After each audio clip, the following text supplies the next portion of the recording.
নতুন কোনো আইন ছাড়াই কেবল বিদ্যমান নিয়ম কঠোরভাবে প্রয়োগ করে যুক্তরাষ্ট্রে অবৈধ অভিবাসন নাটকীয়ভাবে কমিয়ে এনেছে ট্রাম্প প্রশাসন। কংগ্রেশনাল বাজেট অফিসের সাম্প্রতিক পরিসংখ্যানে উঠে এসেছে এই চাঞ্চল্যকর তথ্য, যা আগের সব হিসেব নিকেশ পাল্টে দিয়েছে। কিভাবে ঘটল এই বড় পরিবর্তন? বিস্তারিত জানুন রিপোর্টে। অবৈধ অভিবাসন রোধ করা অসম্ভব, এতদিন ধরে চলে আসা এমন দাবিকে সম্পূর্ণ ভুল প্রমাণ করেছে মার্কিন কংগ্রেশনাল বাজেট অফিস বা সিবিওর সাম্প্রতিক একটি প্রতিবেদন। সিটি জার্নালের বিশ্লেষক জেফ্রি এইচ অ্যান্ডারসন দেখিয়েছেন, অভিবাসন ব্যবস্থার বড় কোনো সংস্কার ছাড়াই কেবল বিদ্যমান ফেডারেল আইনের কঠোর প্রয়োগের মাধ্যমেই অবৈধ অভিবাসন নাটকীয়ভাবে কমিয়ে আনা সম্ভব।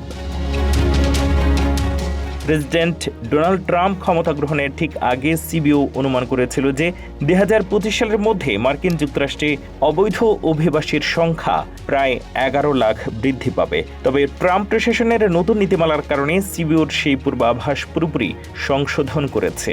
নতুন হিসেব অনুযায়ী অভিবাসী বাড়াতো দূরের কথা, উল্টো সংখ্যাটি 3,60,000 কমে গেছে, যা আগের পূর্বাভাসের চেয়ে প্রায় 15 লক্ষ কম। কিন্তু কিভাবে সম্ভব হলো এই বড় পরিবর্তন?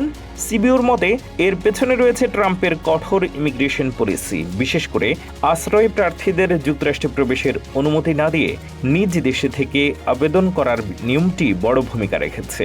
এর মাধ্যমে সীমান্তে অবৈধভাবে প্রবেশকারীদের দেশের ভেতরে ছেড়ে দেওয়ার দীর্ঘদিনের আইনহীন চর্চা বন্ধ করা হয়েছে।